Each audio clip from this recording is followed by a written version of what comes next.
Greetings, Physics 15. Today we're broadcasting from parts unknown. So listen, remember that Isaac Newton, right? Our first 8 chapters, all that physics was pretty much developed, the foundation was developed by Isaac Newton when he was pretty much hiding out on his farm during the plague. He invented calculus along with a German fellow Leibniz, who was in Germany, but around the same time they both developed calculus.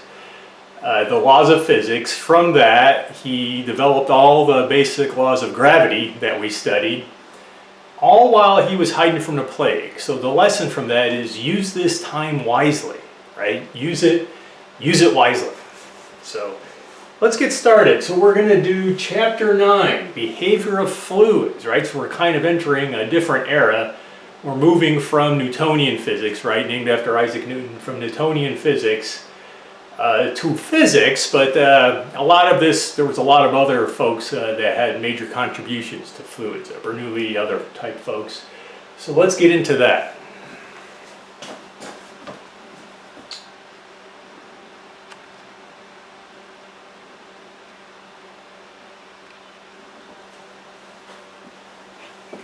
All right, and this PowerPoint is online. It's on Canvas. So, behavior of fluids. You're thinking, well, fluids, why do we study that for? Well, it's important, right? Pipes and flow and gas meters and all that stuff. It's pressure and temperature and volume. It's all important, right? If it's not flowing enough, you're in trouble. If it's too much, pipes can burst, right? All that has to be considered. Okay, pressure, right? I just said pressure. Why do things float, right? Why does this big tanker float in water? Water is just this loose stuff. You can splash it around, yet it can support the weight of these giant tankers. What the heck is going on? We know it can. It seems natural. But of course, in physics, we have to break everything down, tear it apart, figure out why, and put math behind it, right? Okay, so here they're just giving an example of pressure. Okay, Pascal was a genius that lived long ago. He developed a lot of these principles, right? Pressure. If you have a force and you have a narrow object like the heel on a high heel, well, it's going to push into the ground if you're walking on say, in the grass or something. Whereas a wider heel, well, it's just going to be on top, right? We all know that because the pressure is spread out over a greater area, right? It's spread out over a greater area versus a narrow area. A narrow area, well, and we know this. It's going to have more pressure in that little spot and push in, right?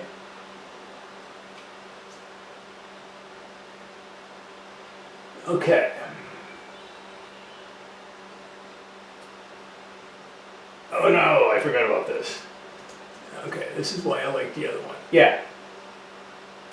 So pressure is force. We know all about force. We've studied that. We've studied force like we can't believe, right? Mass times acceleration, right? F equals ma. Well, this is force divided by area. Area, if you have a square, 2 inches by 2 inches, well, the area is 4 square inches, right? We're going to use meters. The book likes to use centimeters. Then you got to convert to meters, right? So watch out for that, right? So pressure, it's the force per unit area, right? So your units.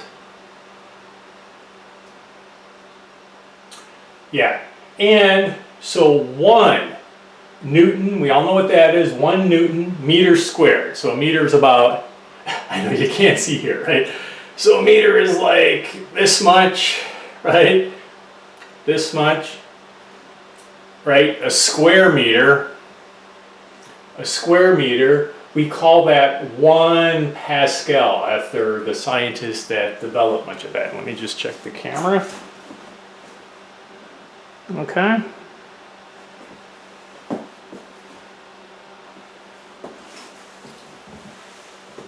Yeah. So 1 meter, right? So a meter would be, let's stretch this out, right? So it's about that much, right? It's a lot. Okay. We call that 1 Pascal. Okay, it's the quantity that determines whether the soil will yield. Well, that's the, here it shows a picture of the high heel, right? It's sticking into the ground, whereas the wider heel is not, right? So we know that just from our intuition, okay? Now here's a principle that he found. If you have a piston, what a piston is, like inside of a car piston, there's a cylinder, and you have a top part that's able to push down, but none of the gases in a car, it's air, are able to escape. So if you push down, it squishes the air, it compresses the air. When you compress the air, the pressure gets higher, right? We all know that from intuition. What Pascal found is that if you have a piston and you push down on it, well, the pressure of the gas, that pressure is everywhere now. It's everywhere. It's equally distributed. Now, if you have a really long piston, that's hundreds and hundreds of meters. Well, yeah, then there would be the weight of the atmosphere. We're not talking about that. We're just talking about regular. So the pressure is evenly distributed.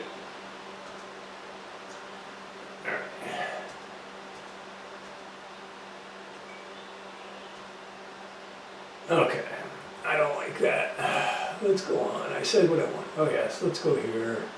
I want to get the bottom part.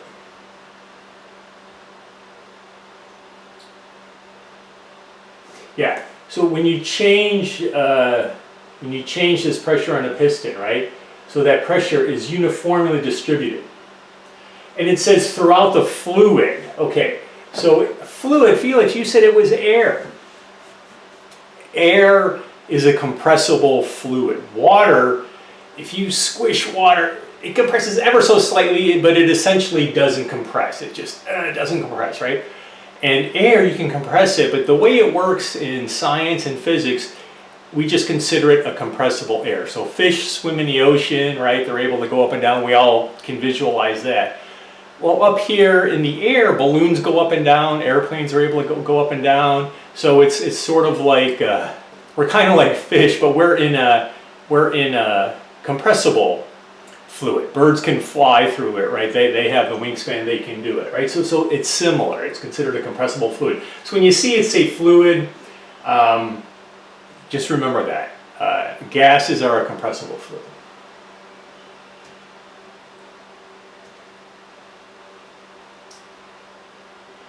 Okay, how does a hydraulic jack work? Holy cow, we're already getting into mechanisms. So this is cool stuff. This is really good. Let me check the camera. I know. It's amateur time here, folks. So,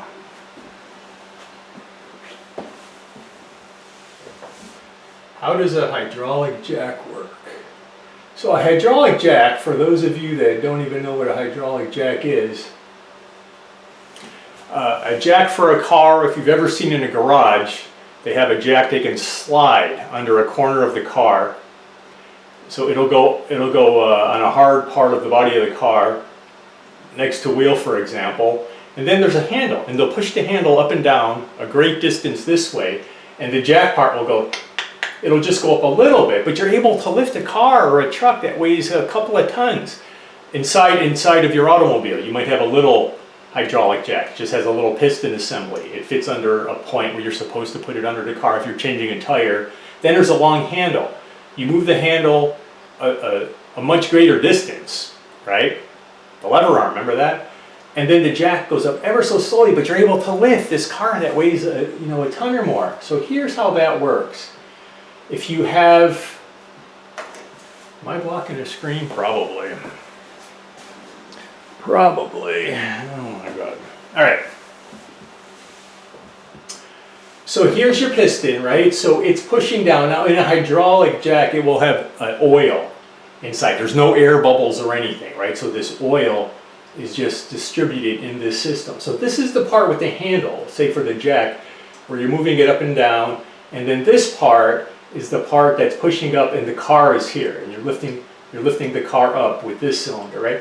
So remember what we just said. If you put a force here, well, that force is distributed throughout the fluid.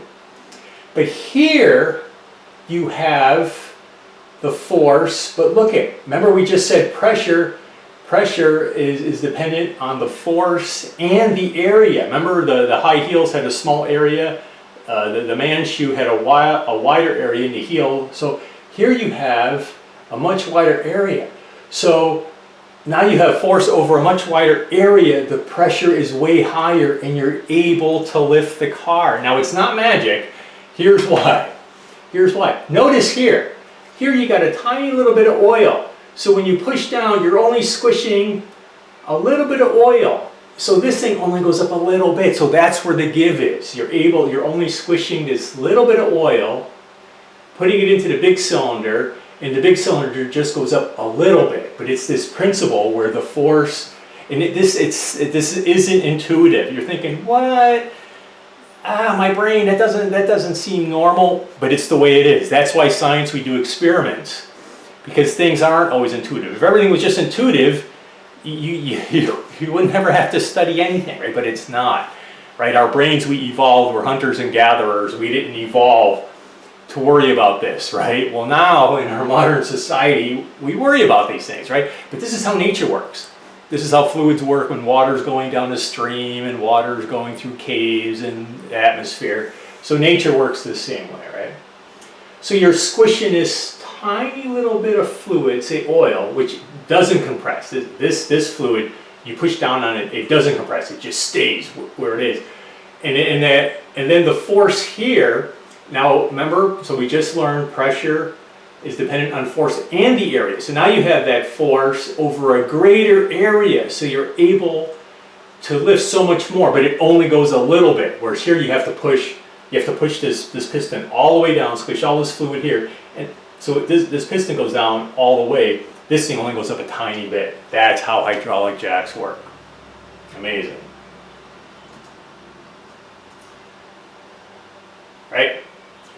Force. Pressure times the area. Okay? Am I blocking the screen? Oh my God. I gotta stand over here. I hope not. Well, if I am, I move back quite a bit so you can see. All right.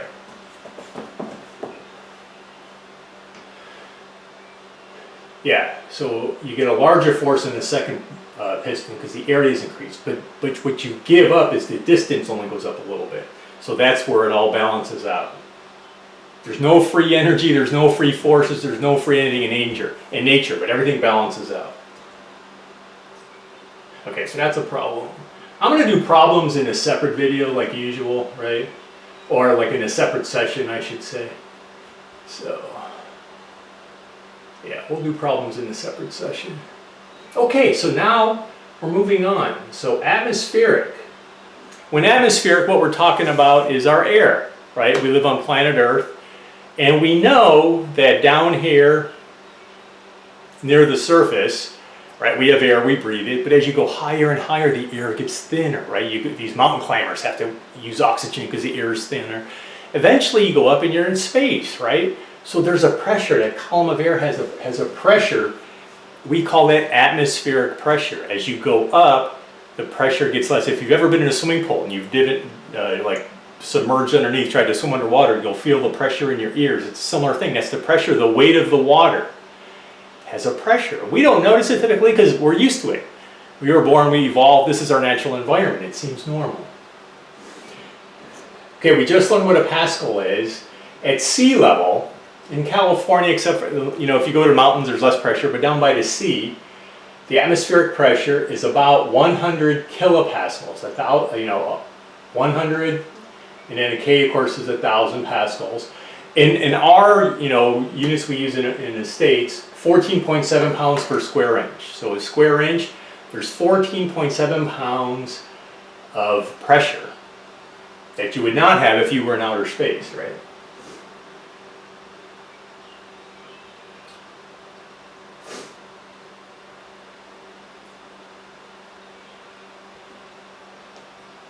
Okay, how does a barometer work? Let me get a bunch of this up here. Okay. You may have heard, that they'll say that the pressure is so many inches of mercury. Or what are they talking about? Well, this person, Torselli, I'm not saying that right. He did a lot of experiments back in the day. If you had a tube filled with mercury, mercury is a liquid metal. It's very dense, very heavy.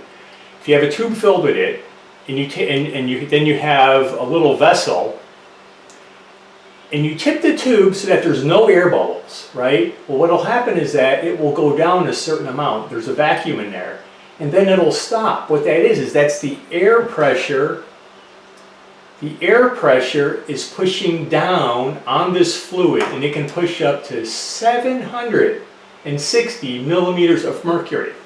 So that is the atmospheric pressure. If you took this device up in the mountains, it wouldn't go up so high because there's less pressure. Up in space, there wouldn't be any pressure, and the mercury just wouldn't do anything, right? But down near sea level, if you had water, it'd be 32 feet. So you would need something that was 32 feet high, right?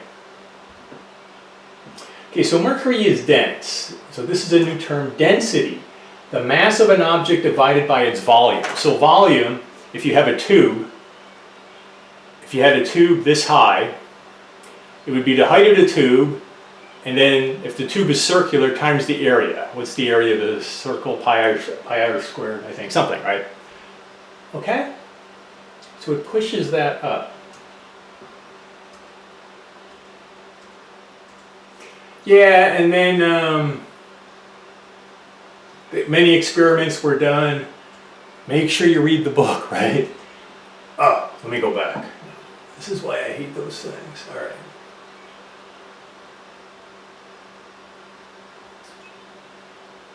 Okay, this one.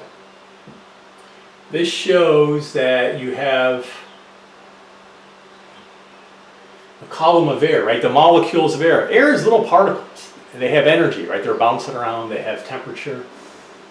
And down near the surface, it's thicker, and as you go up towards space, the atmosphere gets thinner, thinner, thinner, thinner, right?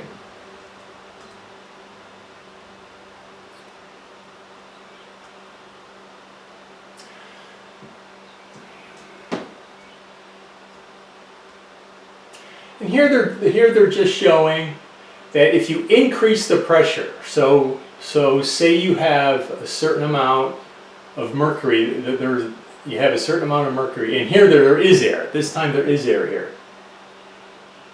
And if you put more mercury in this tube, in this side, well, now you're squishing the air, right?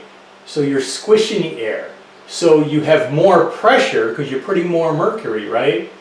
And this is a tube, so it's the force times the force in the area, right? That's the pressure. And it squishes the air, right? So and then if you took mercury out, well then your volume is going to increase. So your pressure times your volume is a constant, right? They're proportional. As you increase the pressure, your volume gets smaller, and if you decrease the pressure, the volume gets bigger, right?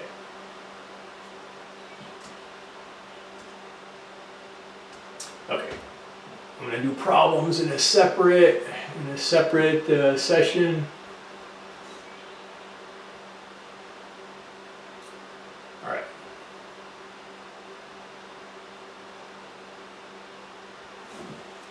Yeah.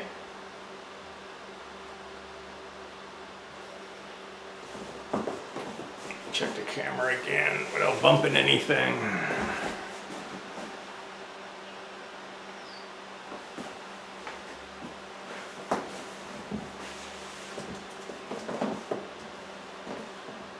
Okay, so buoyancy. The average density of an object compared to a fluid determines whether it will sink or float. If you have a centimeter squared, like a sugar cube size little container that has water, that is 1 gram per square centimeter. If you had a meter size, a big vessel, 1 meter by 1 meter by 1 meter, so a cubic meter, and you had that full of water, the density is 1. They pick water because water is everywhere, so we call that density 1. Then we measure everything against that density. So if something has a density, like a rock is very dense, if you throw a rock into water, it sinks. because its density is greater than 1. If you have a hunk of wood, its density is less than 1. What do you do when you throw it in water? It floats. That's how it works. So things float if their density is less than 1, and they sink if their density is greater than 1, right? So there's buoyancy, right? It's the way, now the way it works when something is floating, but say like a ship sinks a little bit. The water that it displaces though, right? Because if you just had water, flat water, you put a ship in there, like say you had a big tub, and you put a big boat in there, well, it's going to sink in a little bit. That pushes the other water up. So the amount of water that it displaces, right, that's the weight of the water equals it's the weight of the ship. It displaces the weight of the water, right? Now the reason the ship doesn't sink is because since it's hollow, the average density of that thing is less than 1. Because you've hollowed out the middle, so the average density is less than 1, so it floats. Okay? I know this is all new stuff, right? That's why you got to read the book and think about this, right?